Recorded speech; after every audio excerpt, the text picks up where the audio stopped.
Hey everyone, welcome to our channel. In today's video, we'll learn how to make or create a watch later list on YouTube.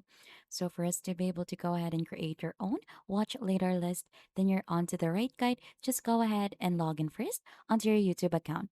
So I'm currently onto my dashboard already, and let's go ahead and choose in some videos that we want to add onto our watch later list.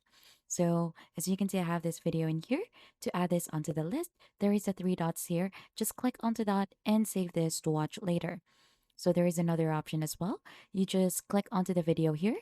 And once that one is already playing, there should be a three dots also in here and click onto save and then save it to watch later.